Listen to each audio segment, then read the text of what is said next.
기도 감사드립니다. 이 시간에 하나님 말씀 보겠습니다. 신약성경 베드로전서 4장 12절서부터 19절 돌아가면서 한 절씩 봉독하도록 하겠습니다.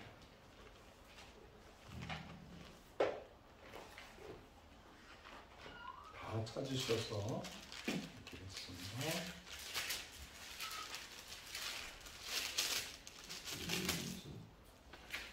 베드로전서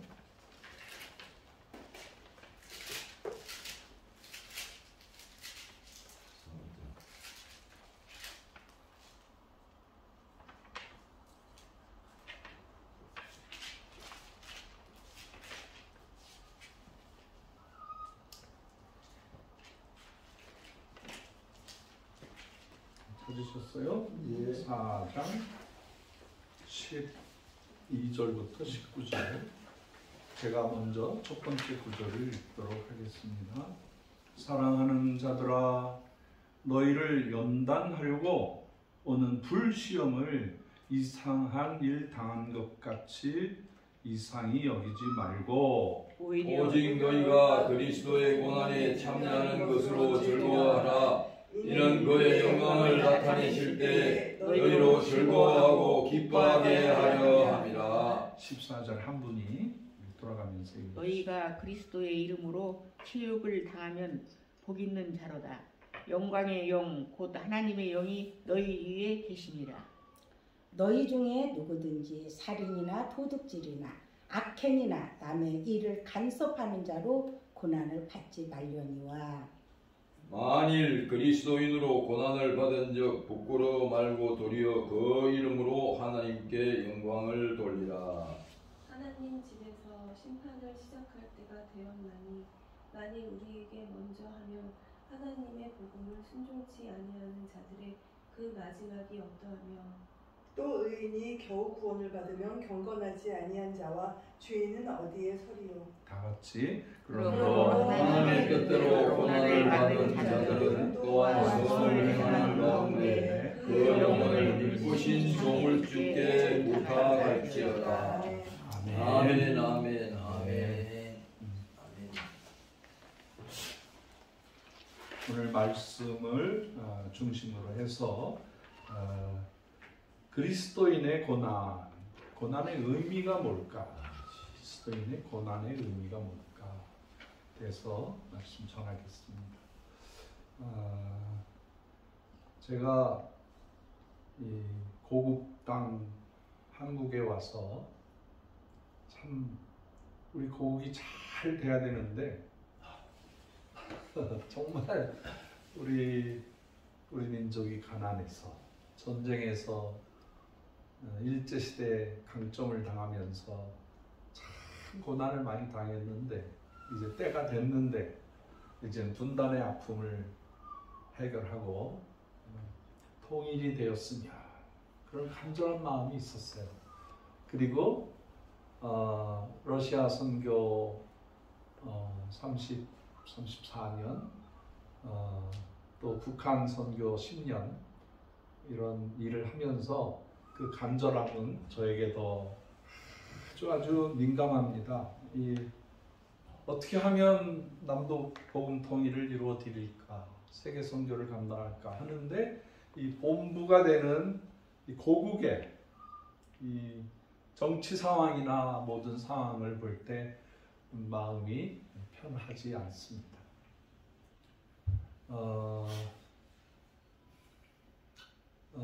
이거를 저는 누구는 옳고 누구는 틀리다 이렇게 말하고 싶지 않고 좀 달라요. 우리가 생각의 폭이 다른데 이 다른 폭을 어떻게 잘 조화를 이루어서 그 조화를 통한 거기서 나온 좋은 결론을 가지고 북한 백성들을 다 끌어안고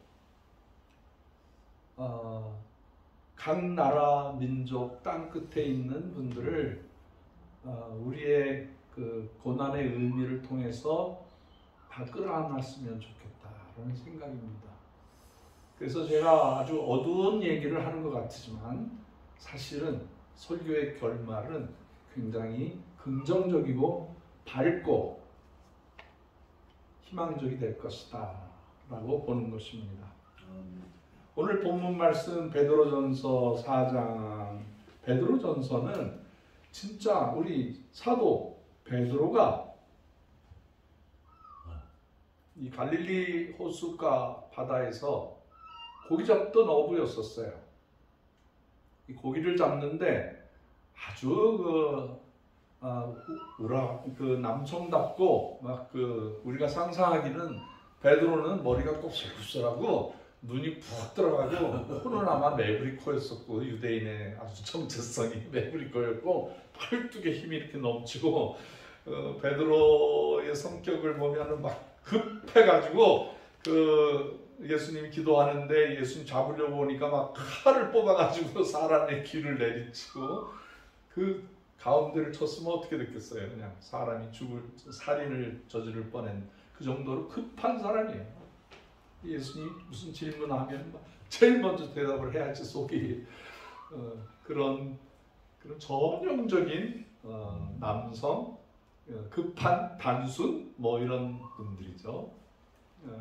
예수님 제자들 중에 섬세한 분도 있고 머리 좋은 가룟 유다도 있었고 안드레도 있고 빌립도 있고 여러 가지 스타일이 있지만 이 베드로는 굉장히 머리로 계산하지 아니고 몸으로 행동을 하다 보니까 고난을 많이 당했어요. 성경에 고난이라는 단어가 우리 컴퓨터로 조사를 해보니까 몇 번이 나오냐면 110번이 성경에 신구약 성경에 고난이 나와요. 고난 없이는 성경을 읽을 수가 없어요. 고난을 통해서 배가 바다에 가라앉으면 안 되는데 배가 바다를 이렇게 떠서 가야 되잖아요. 수영하는 사람도 물에서 수영을 잘해야 되지만 빠지면 안 돼. 빠지면 죽는 거죠. 이 고난 속에 들어가서 가지만 고난 속에 푹 빠져서 절망적인 사람이 돼서는 아니 된다. 근데 베드로가 많은 고난을 당했어요. 마지막에는 십자가에 거꾸로 매달려서 죽어요. 예수님은 나 같은 게 예수님은 이렇게 똑바로 매달리셨는데 나 같은 건 거꾸로 매달려라. 이 얼마나 고난을 많이 당하신 분이에요. 복음을 전하기 위해서 애를 많이 쓰신 분이죠. 17번이나 베드로전서에 고난에 대해서 나와 있습니다. 우리 예수 믿는 사람들은 예수 믿으면 다 잘 되고 다 형통하게 되고 부자가 되고 그럴 줄 알았는데 아니에요. 예수 믿어 가는 과정에 우리가 고난이라는 통로를 넘어가야 돼요. 예수님께서도 여러 가지 길이 있지만 나를 따르려거든 좁은 문으로 어려운 길로 너의 십자가를 지고 따르라 그렇게 말씀하셨어요. 예수님도 인정한 고난이에요. 예수님도 지구에 오셔서 몸소 고난을 통과하셨어요. 오늘 본문 말씀은 성도들이 왜 고난을 당해야 하느냐. 더 쉽게 얘기할게요. 왜 내가 세상 살아가는데 고난을 받아야 되느냐. 나 행복하게 살 수 있어. 깔깔깔거리면서 좋은 것만 생각하면서 살 수 있어 라고 생각할 수 있지만 고난을 통과하지 않으면 안 된다. 이게 기독교인들의 숙명이에요.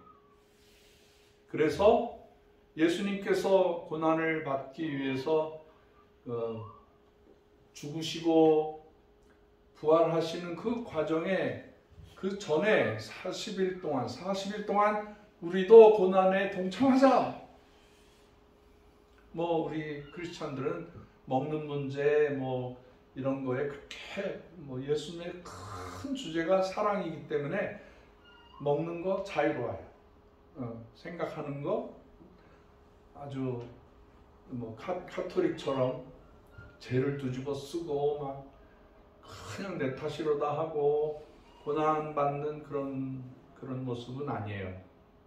우리는 그러나 그 고난이라는 거를 잘 준비해야 돼요. 여기 선생님들이 많이 계시네요.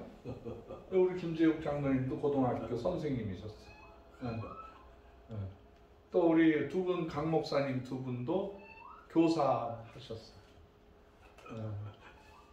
저도 교대를 나오지는 않고 교대 부속을 나왔어요. 초등학교를 나왔어요. 그 가르친다는 게 뭔지를 어렸을 때부터 배웠죠. 자, 교육의 첫 번째 원리가 고난을 주는 거예요. 그렇죠? 아이들에게 공부를 가르쳐주고 반드시 시험을 보게 해요. 그래서 선생님들은 문제 출제하고 이렇게 아이들 나눠주면 끝이지만 아이들은 이거를 대비하기 위해서 얼마나 공부해야 되고 공부 못하면 열등의식이 생기고 또 두들겨 맞고 막 그러면서 이것도 아무것도 아니에요. 군대 가면은 제일 먼저 고난에 동참하기 위해서 아주 자존심 상하는 말들을 많이 합니다. 그래서 그걸 감당하지 못하고 탈출하는 사람들도 있어요. 탈출하는 사람. 네, 가서 좀 진정을 좀 시키. 이쪽으로 들어가세요. 이쪽으로 들어가셔도 돼요. 네. 그래서 이 군인들이 피땀을 흘리게 하고 뭐 개인의 자존심, 자존감 이런 걸 다 없애버리거든요. 왜 그러느냐? 왜 그렇게 사람의 혼을 빼가듯이 그렇게 하느냐? 그거는 전쟁 때가 되면 자 앞으로 돌격! 그러면 돌격을 해야 돼. 근데 누가 나가면 죽는데 나가겠어요. 근데 거기에 복종하게 하기 위해서 미리 훈련하는 거예요. 아무리 뭐 고대광실의 자제라 할지라도 뭐 대단한 자녀다 할지라도 군대에 들어가면 뭐 장교나 사병이나 할 것 없이 기부터 죽여버려요. 공동체 사회에서 견뎌낼 수 있는 만큼 호되게 훈련을 하는 이게 훈련의 뿌리입니다. 교육의 뿌리입니다. 그렇게 훈련시켜야만 이 세상을 살아간다는 것을 교육자들이 잘 알고 있기 때문에 그렇습니다. 개인도 그런데 하나님께서 우리 모든 민족을 쓰시려고 한민족이라는 게 참 단군서부터 시작해서 그 전 우리나라 역사를 꽤 오래된 시간으로 보거든요. 근데 그렇지만 그 모든 과정이 엄청 고난의 시간들이었습니다. 뭐 삼국시대라든가 고려시대, 뭐 또 통일 신라시대, 조선시대, 그리고 최근대사를 봐도 우리 민족은 아주 고난으로 점철되어 있습니다.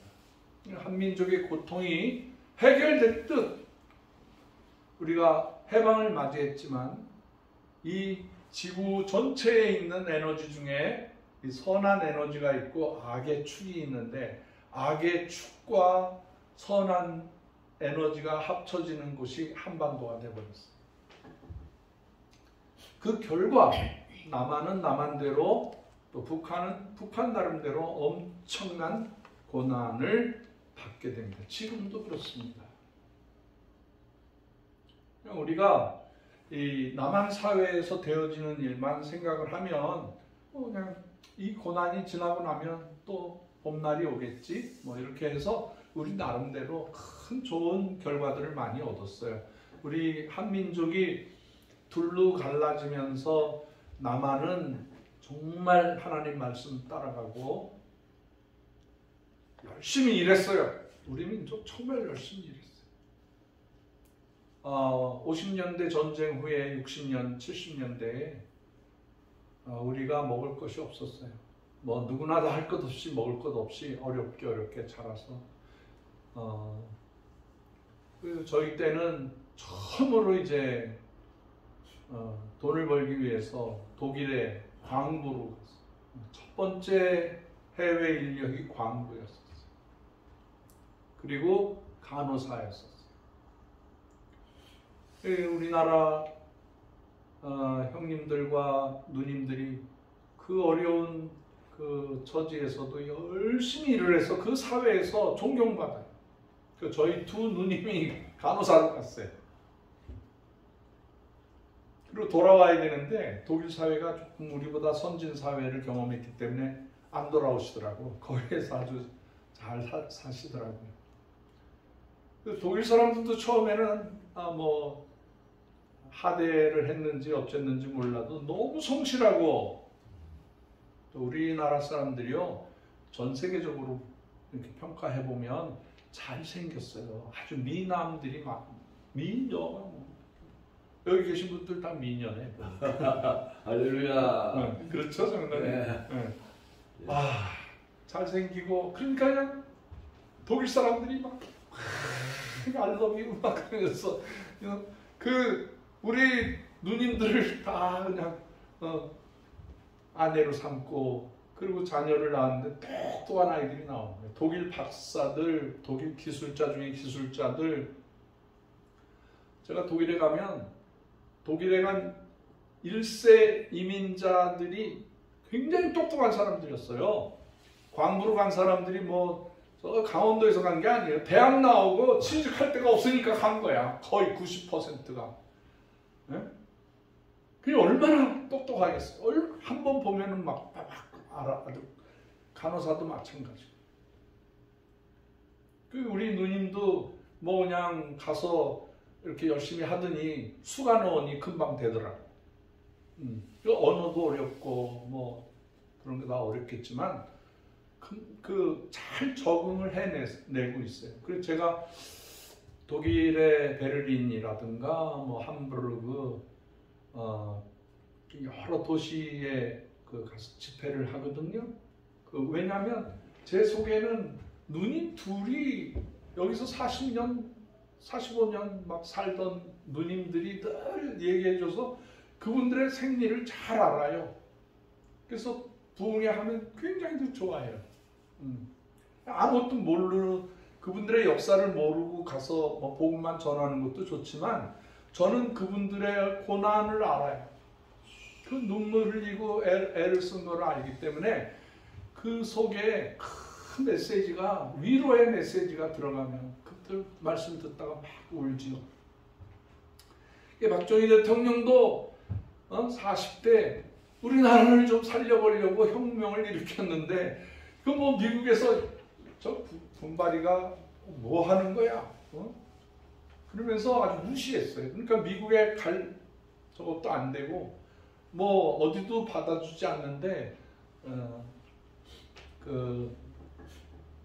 독일에서는 우리 한국 인력이 열심히 일한다는 걸 알고 많은 지원을 해줬어요. 경제 개발할 때 필요한.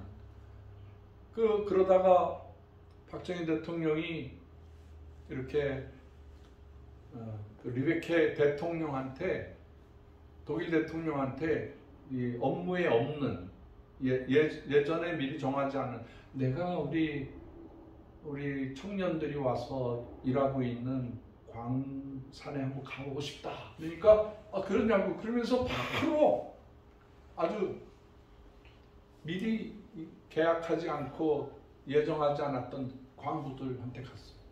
그래서 이 광부들이 막 지하 1000m, 지하 2000m 밑에서 40도, 50도 되는 데서 막 시커멓게 얼굴이, 온몸이 다 석탄가루로 묻어있는, 대통령이 왔다 그러니까 막 가서 막 그냥 씻는 둥 마는 둥 그 대통령을 맞이했어요.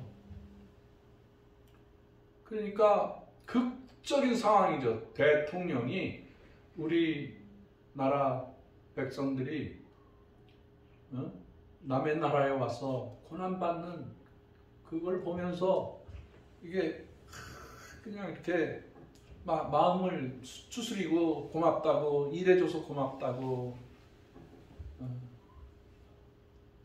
제가 그 자리에 있던 분의 말을 직접 들었어요. 직접. 그리고 그때의 독일어 공부를 열심히 해서 거기서 박사학위를 받고 오신 분이 지금도 저 강남에 연구소가 있는데 그분이 통역을 거기서 하면서 그분을 만났더니 그 얘기를 하는 거예요. 정말 대통령으로서 미안하고 좋은 자리에서 일을 해야 되는데 이렇게 그 탄광 속에 들어가서 거기서 다치고 죽고 그러는 모습을 봤던 대통령이 고맙다고 인사하는데 우리 거기 광부 하나가 손을 들고 대통령 각하 우리나라는 언제나 잘 살 수 있습니까? 그렇게 질문을 했다는 거예요. 그러니까 그 질문에 대통령이 답을 못하고 막 대통령도 울고 유경수 여사도 울고 그 통역하시는 분도 울고 독일의 대통령도 울면서 아주 그냥 눈물로 하나가 됐다는 거예요. 그러면서 광부들도 대통령도 그리고 독일 대통령도 이 민족은 싹수가 있구나. 대통령이 그때 결심을 해요. 정말 잘 사는 나라로 만들겠습니다. 정말 잘 사는 나라로 만들겠습니다. 박정희 대통령도요. 제정신이 있는 사람이 교사 출신이에요. 그러니 아이들을 가르칠 때마다 이 나라를 어떻게 하면은 제대로 된 나라로 만들 수 있을까? 청년 때부터 아주 고민하던 문제를 거기서 이제 빵 하고 터진 거죠. 그래서 돌아오는데 큰 무거운 짐을 진 거죠. 어떻게 하면 우리나라를 잘 살게 할 수가 있을까? 첫째, 정신적으로는 새마을 운동을 해야 되겠다. 그건 교회에 새벽종을 칠 때 그때 영감을 받은 거예요. 주일학교를 좀 다녔어요. 그리고 그 동네가 가난한 동네였지만 교회가 있었어요. 구미 대통령이 다니던 교회. 새벽마다 그 당시에는 우리 민족을 깨우느라고 종을 쳤어요. 새벽종 쳐보셨어요? 저는 4시 반에 초종을 쳐. 초종. 4시 반에 초종 치고 제종은 5시에 쳐요. 그걸 내가 국민학교 때부터 쳤어. 뭔지도 모르고 가서 쳤어. 그리고 엎드려서 기도하고. 요즘에는 차인벨 시설 잘 해놨는데 동네 사람들 시끄럽다고. 진짜 이거 웃기는 일 아닙니까? 우리가 새벽종을 들으면서 일어나던 민족이 이제 새벽종 치지 말라고 할 정도로. 그래서 그 법이 통과돼서 지금 교회에서 종을 안 쳐요. 내가 화가 나서 그래서 미얀마에 갔더니 미얀마 우리 지하교회 교인들이 종을 하나 줘서 내가 이 종 가져왔어. 이게 얼마나 좋아. 이게 1km, 2km, 3km까지 퍼져나가는 민족을 깨우는.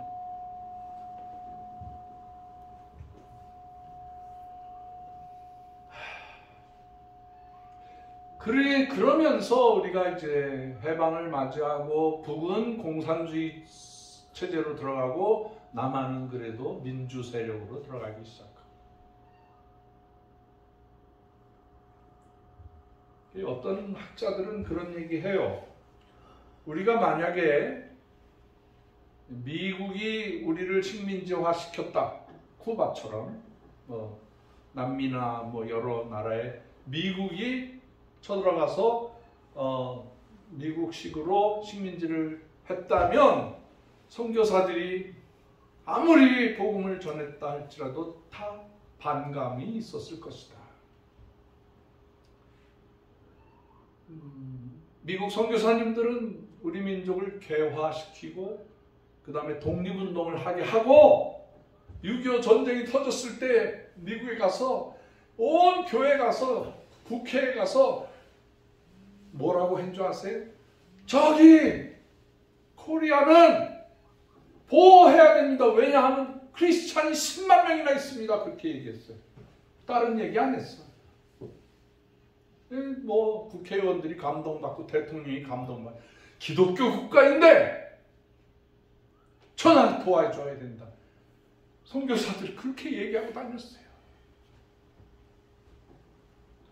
뭐 우리나라가 뭐 일 열심히 하고 근면에서 그런 이유도 있지만 하나님이 이 땅을 통해서 하나님의 일을 할 수 있도록 이미 지금부터 70년, 80년, 100년 전에 하나님이 이 땅을 간섭하시기 시작하신 거예요. 아멘. 거룩한 땅이에요. 예수 믿는 사람 얼마나 많이 이 땅에 피 흘렸는지 몰라요. 이 피 향내가 가득한 땅이에요. 그래서 지금은 우리가 이 먼저 그 순교하신 분들의 피값을 받아내야 돼. 피값에 마땅하게 일을 해야 됩니다.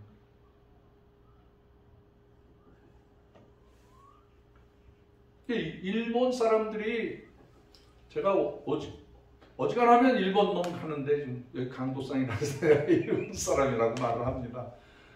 그 사람들이 우리를 지배했기 때문에 기독교가 나라를 지키는 애국하는 거룩한 종교를 꽉 채. 아시아에서 최고로 기독교가 부흥하고 세계에서 제일 많이 선교사가 나와요. 퍼센테이지로 볼 때. 얼마나 감사한지 모르겠어요. 그런 시대가 있었어요.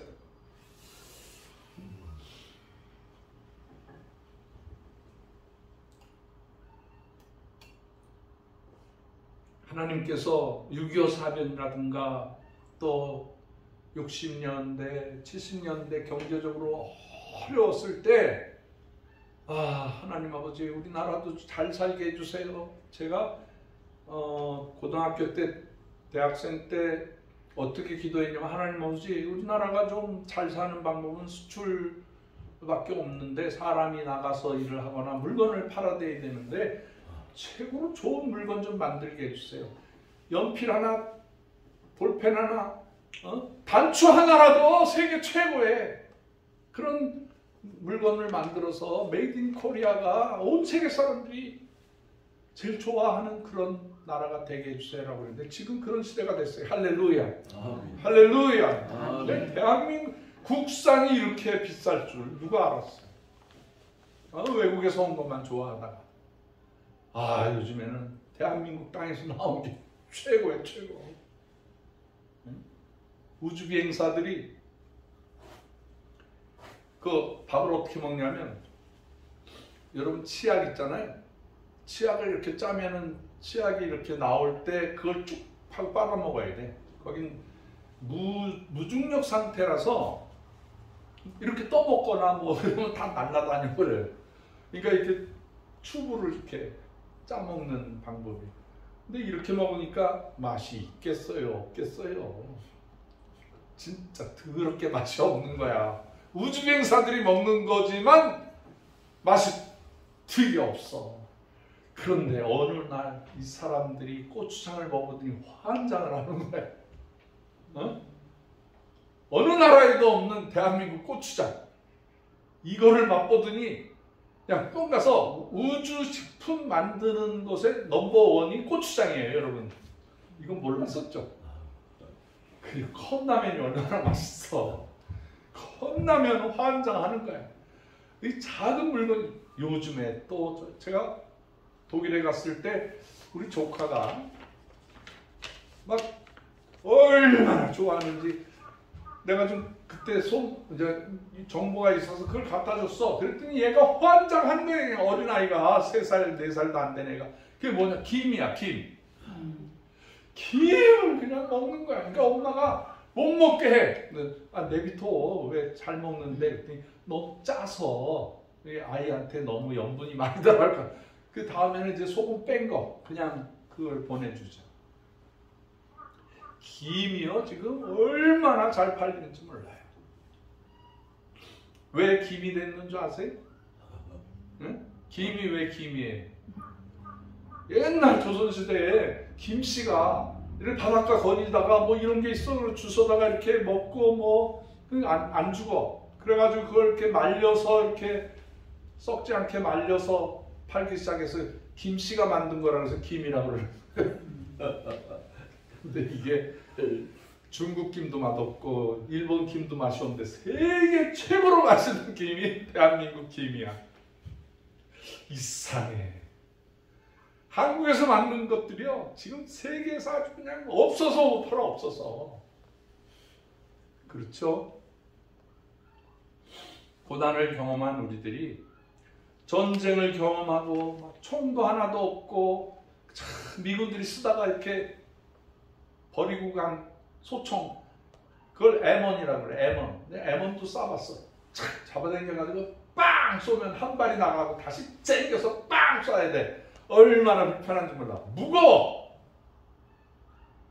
그런데 월남전에 가보니까 M16이라고 M1이라는 게 이제 머신, 이 총의 첫 번째 거다 그렇게 해서 M1이라고 하는데 그게 거듭나가지고 M16 16번까지 간 거야.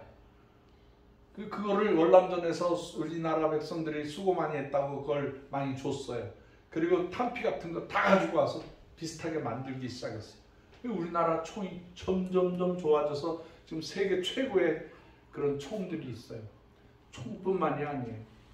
대포, 포병이 요즘에는 뭐 포병이 그냥 빵 쏴서 끝나는 게 아니라 미사일을 축소시켜 가지고 쏘면은 이 날아가면서 얘가 눈으로 이렇게 봐. 목적지를 향해서 눈으로 이렇게 보고 정확하게 떨어져. 1m 안에 떨어져. 그런 거. 그러니까 지금 사우디아라비아에서 제일 많이 사간 게 우리 한국 무기들이에요. 이번에 캐나다가 51개 주로 들어오라고 캐나다 총리를 주지사 하라고. 그러니까 캐나다 사람들이 속이 많이 상했어 보니까. 저도 캐나다 시민권자니까 굉장히 속이 안 좋더라고. 이 사람들이 가장 친한 친구 나라인데 우방 국가인데 이렇게 무시하고 그러니까 뭐 요즘에 미국 물건은 다 쳐. 미국에 놀러 가지 말자. 미국에 놀러 가면 1조 5천억 달러 정도를 1년에 써요. 캐나다 사람들이. 근데 가지 말자. 그래가지고 지금 난 온타리오 나이아가라 폭포에서 구경도 재밌지만 거기서 전력을 생산해요. 나이아가라 폭포를 통해서. 그러니까 멋지게 내려오는 폭포를 가리지 않고 저 파이프라인으로 연결해서 터빈을 돌려가지고 그게 전기가 얼마나 많이 나오느냐. 제가 캐나다 가서 제일 이해가 안 되는 게 밤중에도 모든 건물에 불을 켜놔. 밤중인데 전기가 너무 많아가지고 켜줘야 돼. 그러니까 미국의 뉴욕, 시카고 저쪽에 그냥 한 10개 주에다가 이 남아 돌아가는 전기를 팔아요. 근데 기분이 나빴나 봐. 온타리오 주지사가 너희들 자꾸 이렇게 하면 관세를 높이고 그러면 미안하지만 전기세 한 집당 한 달에 $100씩 더 부여하겠다. 그 세금을 더 비싸게 팔겠다 이 말이죠. 비싸게 팔겠다 이거. 그래도 개선이 안 되면 전기를 끊어버리겠다. 그렇게 얘기했어요. 그래서 미국 큰일 나는 거지. 동부 지역 전체가 완전히 암흑세가 되는 거죠. 끊어버리겠다.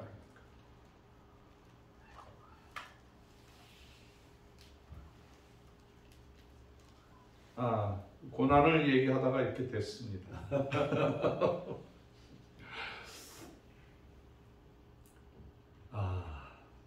우리 민족을 하나님이 쓰시려고 지금 캐나다에서 이제 스스로 국방력을 개선해야 되겠다 싶어가지고 세계 최고의 잠수함을 대한민국이 만들어요. 이 우방 국가들이 1년에 한 번씩 림팩 훈련을 하는데 거기에서는 뭐 지상에서도 하고 공중에서 하는데 잠수함들끼리 전쟁을 하는 거야. 모형. 근데 대한민국이 10몇 년 동안 한 번도 발각이 된 적이 없어. 그리고 다 이겨. 대한민국 잠수함이 미국 잠수함 수십 척을 다 찾아내서 다 폭격해서 다 없애버려. 우리나라 잠수함은 유령이라 그래. 유령. 대한민국 잠수함은 아무도 찾을 수가 없다. 그 정도예요. 그게 증명이 된 거예요. 호주에서 우리나라에서 잠수함 사겠다 그러죠. 캐나다에서 잠수함 사겠다 그러죠. 저기 중동에서도 우리나라 잠수함 사겠다. 제가 25년 전이에요. 25년 전에 집회가 있어서 그 함부르크 옆에 있는 그 독일의 도시에 가서 그 도시 이름이 브레멘이에요. 브레멘. 이제 생각이 났어요. 브레멘이라는 도시가 2차 세계대전, 1차 세계대전의 공업도시였었어요. 거기에 우주선이 만들어지고요. 거기서 잠수함 만들고요. 거기서 모든 군사 장비를 다 만드는 특별 도시. 우리나라 울산이나 포항 같은 그런 지역이었어요. 거기서 이제 집회를 하고 있는데 갑자기 군복을 입은 사람이 3사람이 들어오더라고요. 그래서 뭐 신나게 설교를 했죠. 그리고 밥 먹을 때 그분들하고 대화를 했어요. 아니 어떻게 군인 아저씨들이 여기 이 조그만 도시까지 오셨어요? 그랬더니 아니 저희 잠수함 공부하러 왔습니다. 잠수함 한 대 사가려고요. 그래서 어떻게 사가요? 그거 어떻게 가져가요? 비행기로 싣고 가는 것도 아니고 배로 싣고 가는 게 스스로 가야 돼. 독일에서 그 함부르크 킬이라는 항구 도시가 있는데 거기서부터 이렇게 해가지고 저 대서양을 통해서 우리 태평양을 통해서 한국까지 잠수함을 운전해가지고 오는 거예요. 그 기술 배워야 되잖아요. 그 잠수함의 성능을 알아야 될 거 아니에요. 근데 그걸 공부하고 있다는 거야. 그래서 우리가 2대를 계약을 했습니다. 기술 전수하는 것까지 했습니다. 그래서 참 잘했다고. 미국과 2차 세계대전 때 전쟁 때 유보트라는 그 독일 잠수함을 미국 애들이 하나를 찾아냈어요. 그래가지고 그걸 보니까 400m까지 내려가네. 해죠. 미국 사람들이 깜짝 놀란 거예요. 잠수함이 이렇게 그게 벌써 40년 전, 지금 뭐 2000 몇 년까지 됐으니까 잠수함 역사 70년, 80년 막 이렇게 뭐 세계 최고의 잠수함을 그때 2대를 가져왔어요. 2대. 제가 물어봤어요. 아니 어떻게 이렇게 운전을 직접 하세요? 그랬더니 운전 안 합니다. 아무것도 보이지도 않고 그냥 이렇게 그 좌표에다가 딱 표시만 해놓으면 지가 알아서 갑니다. 그럼 뭐 하세요? 그랬더니 우리는 그냥 앉아서 책 봅니다. 무슨 책 보세요? 성경 10번 읽을 수 있습니다.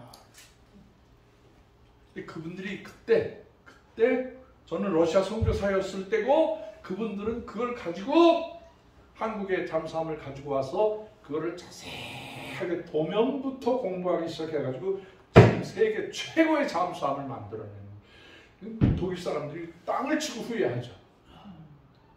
예, 세계 최고의 잠수함. 요즘에는 독일 사람들의 그 설계도가 잘못됐다고 지적을 해요. 그리고 독일 사람들 안처럼 가르쳐 준대. 이거는 계산이 잘못됐습니다. 이건 설계 고쳐야 됩니다. 난리가 난 거죠. 원자력? 제가 국민학교 다닐 때 저 처음으로 그 한양대학교에서 원자력 공학과가 생겨났어요. 그래서 한양대학교는 다른 건 없고 그냥 한양공대야, 공대. 그 자기들은 이제 뭐 공돌이라고 그렇게 얘기하죠. 근데 그때 웨스팅 그 미국의 그 사람들한테 원자력을 공부를 했거든요. 그 원자력에 대해서 이승만도 굉장히 관심을 갖고 야, 어느 대학이든지 원자력과 하나 만들어라. 그리고 지원을 해줘라.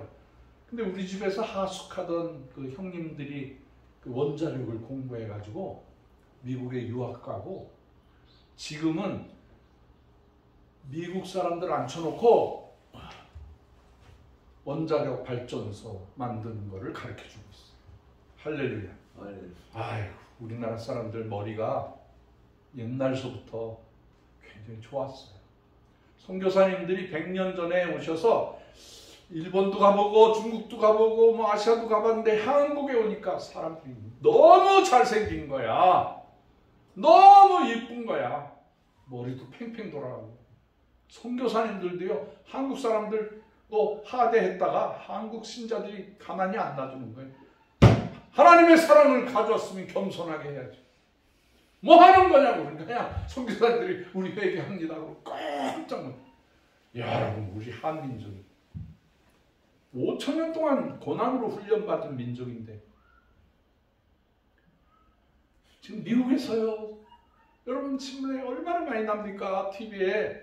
지금 한국 사람들이 조선이 너무 좋아가지고 미국 배, 군함을 갖다 놓고 해결해달라고 지금 미국이 그 군함 안에 모든 비밀이 있기 때문에 일본에도 안 주고 뭐 중국 애들이 베껴갈까봐, 러시아 애들이 베껴갈까봐 자기들끼리만 했는데 자기들이 배 한 척 수리하는데 7년 걸려. 7년. 그러니까 기술자도 없죠. 대한민국엔 젊고 똑똑한 청년들이 숙련된 걸로 배를 만들어주고 수리해주고 그러는데 3년밖에 안 걸려. 이번에 하나 넘겨줬어.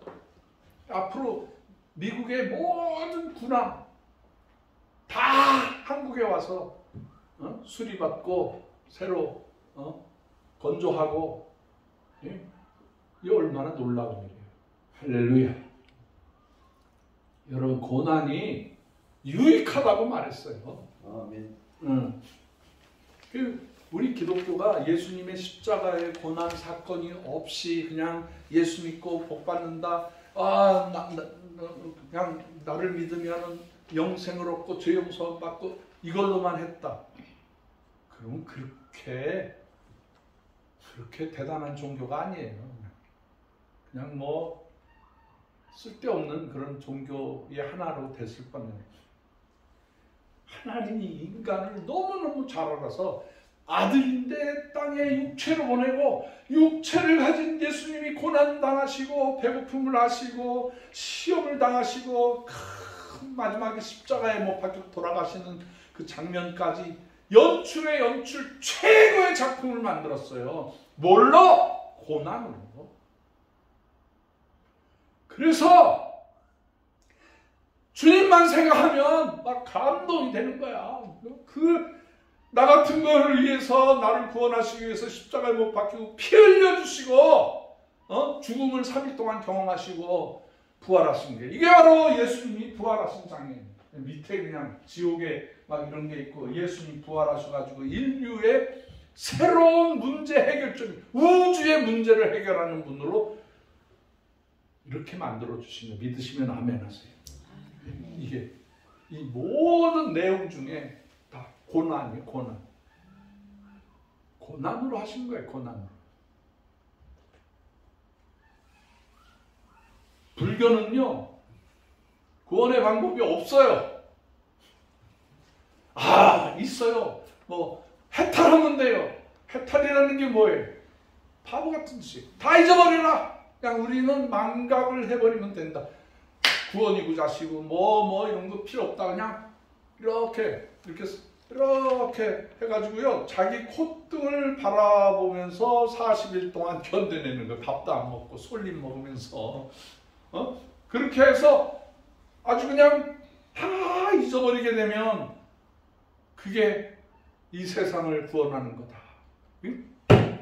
이건 쓸데없는 소리예요. 쓸데없는 소리.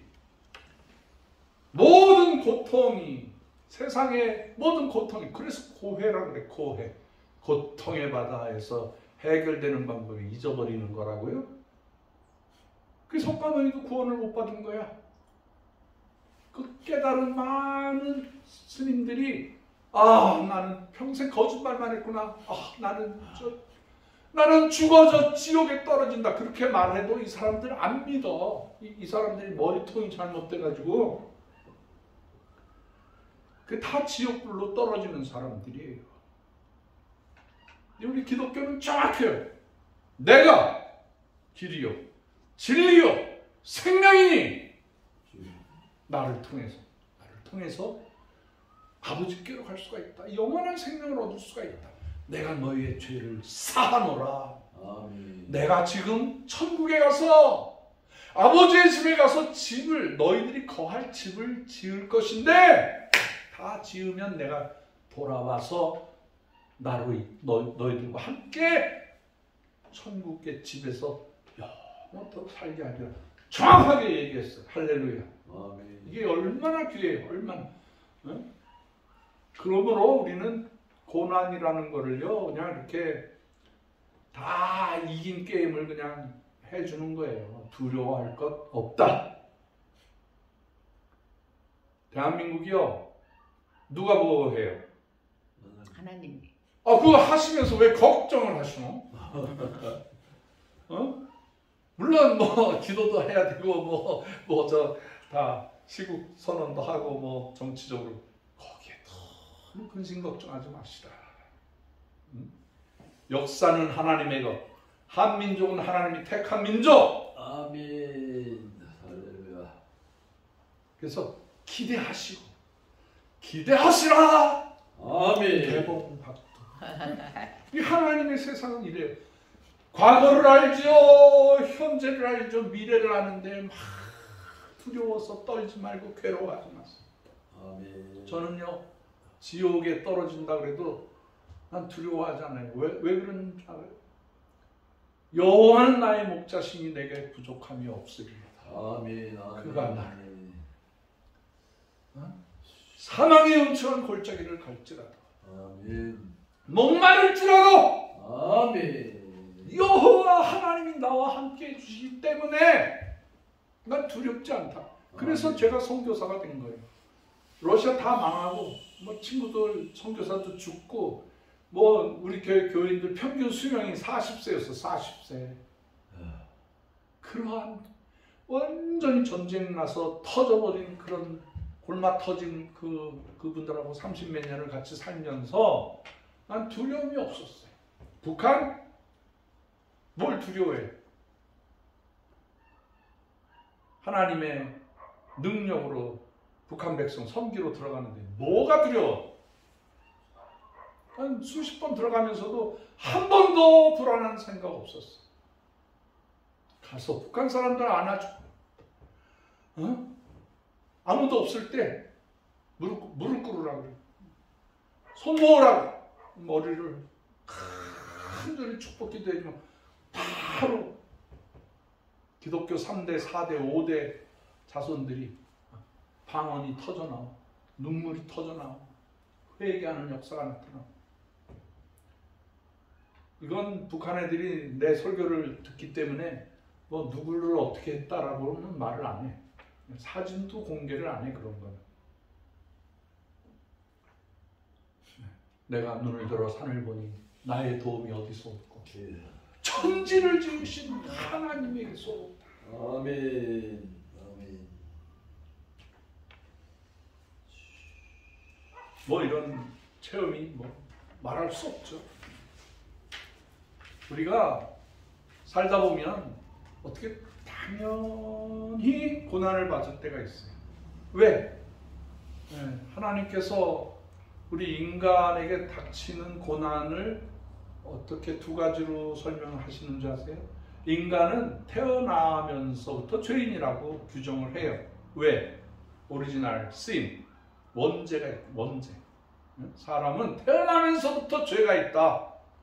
아담의 죄가 있다. 그래서 고난당하는 거 당연하다. 그 다음에 무슨 죄가 있어요? 자범죄. 자기 스스로 태어났는데 아무리 선하게 살려고 해도 자기도 모르게 죄를 지어. 자기도 모르게 손으로 죄를 지어. 그 자범죄. 원죄와 자범죄 때문에 우리는 고난 받을 수밖에 없어요. 어떻게 잘못했으면 체벌을 받아야지.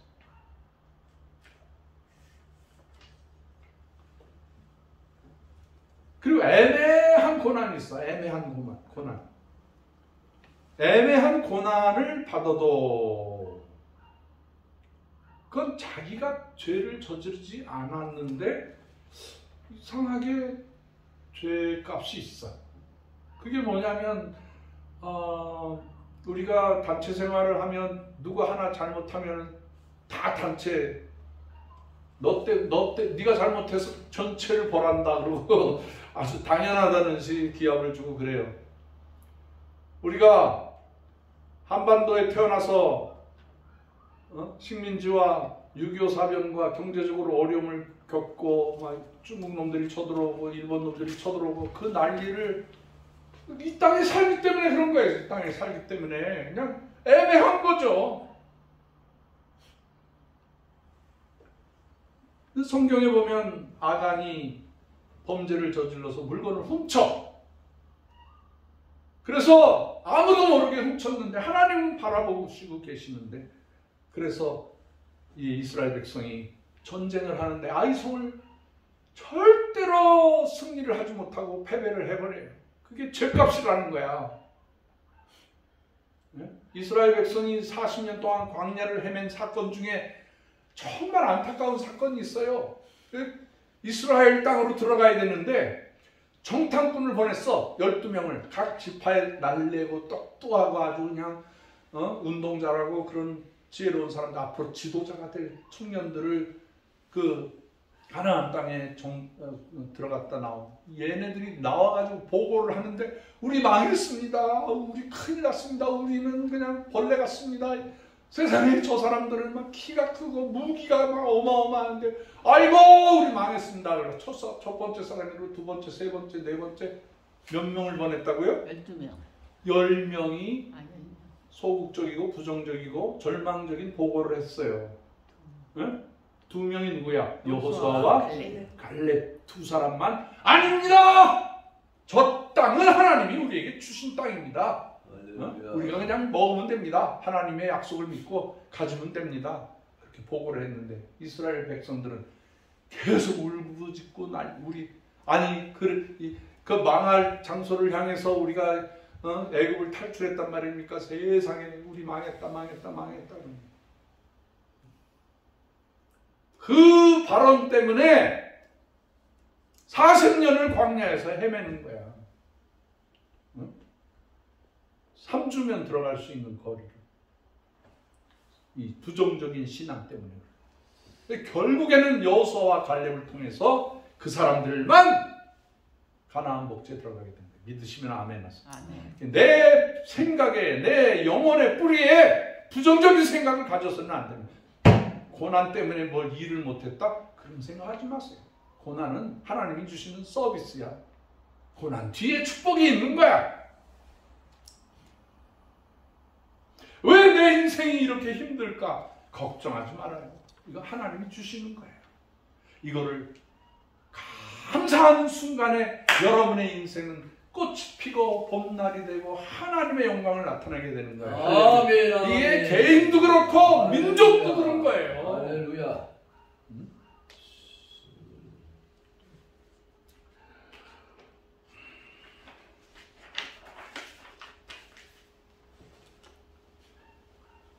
하나님이 왜 우리에게 고난을 주셨나? 고난의 목적은 뭐고 고난의 의의가 뭐냐? 첫째, 너희 믿음의 시련이 불로 연단하여도 없어질 금보다 더 귀한 예수 그리스도를 나타내실 때 그걸 위해서 김장로님 네. 어머니 돌보시느라고 얼마나 수고 많아. 우리 장로님 그냥 효자예요. 효자 와서 그냥 눈물로 기도하고 그래. 그 어머니의 그 자기를 낳아주신 분인데 참 지금 십자가 중에 십자가인데 우리 장로는 그거를 고난으로 생각을 안 해. 인내하시고 참고 그 어머니 내가 그랬어요. 우리 형이 양로원 원장님을 20년을 하신 분인데 그냥 힘들면 어머니 아주 좀 편안하게 계시는 곳으로 안내할 수 있다고. 안 그러셔. 그래도 품으시려고 그래요. 근데 이 고난을 이겨내시기를 주의 이름으로 축원합니다. 인간을 더 사랑하고 그래도 살아있을 때 어머니라고 부를 수 있는 게 행복이지 어머니 가시고 나니까 어머니라고 부를 수가 없어. 그냥 몇 년만 더 수고했어. 몇 년이 뭐 며칠이 될 수도 있고 몇 달이 될 수도 있는데 수고 많이 하셨어. 이 고난 뒤에 하나님의 축복이 있는 거야. 이 진주가 형성될 때 어떻게 진주가 나오냐면 이 진주 우리 조개 아시잖아요?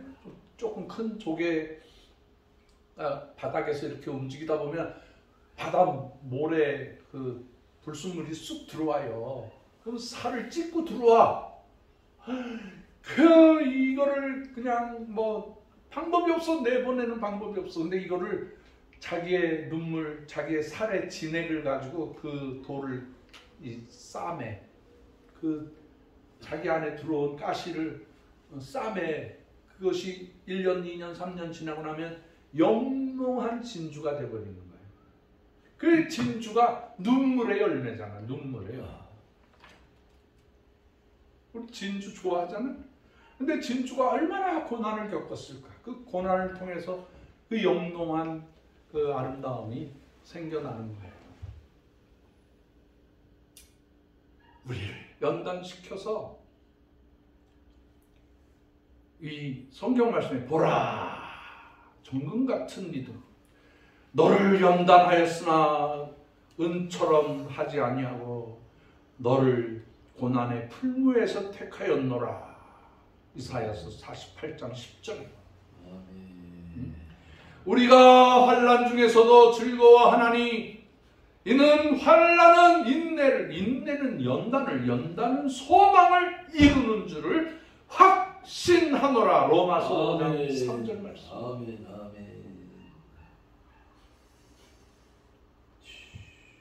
우리 홍 지사님이 이쁜 딸을 오늘 특송을 시키려고 했는데 젊은 애가 말을 듣나? 마음이 불안하셨죠? 괜찮아. 언제든지 마음 편안하게 하세요. 네, 이쁜 딸 좀 보고 싶어서. 러시아로 유학을 보낼까 카나다로 보낼까 한번 결단하려고 오라고 그런 거야. 근데 따님이 이해하고 여기 자기 또래가 없잖아요. 그러니까 아마 좀 불안했겠지. 다음 기회에 걱정하지 마세요. 어머니의 그 자식을 키울 때의 그 고난이라든가 아픔, 아이가 아플 때 막 열이 나 얼마나 여러분 가슴이 새카맣게 탑니까? 근데 잘 사랑으로 돌보기 때문에 그 아이들이 자라나서 결혼하게 되고 사회에서 자랑스러운 자녀들이 되고 그렇지 않습니까? 고난만 생각하지 말고 고난을 통해서 하나님께 큰 믿음이 생겨나게 되시기를 주의 이름으로 축원합니다. 아멘. 축복 주시려고 하는 거예요. 축복 주시려고. 고난은 고난으로 끝나는 게 아니라 축복이에요. 아브라함이 어마어마한 그 자식을 못 낳아서 그 난리를 쳤는데 자식을 낳아서 그 예쁜 그 아이를 하나님께서 뭐라 그래요? 이 아이를 모리아 산에 가서 제단에 바쳐라. 그래가지고 이 아브라함이 바보 멍청이지. 세상에 이 아이의 등에다가 이게 땔감을 하고 횃불 하나 들고 따라오더라. 3일 동안 따라가는 거야. 그래서 이 아이의 손을 얘가 나이가 청년이 됐는데 아버지보다 힘이 세게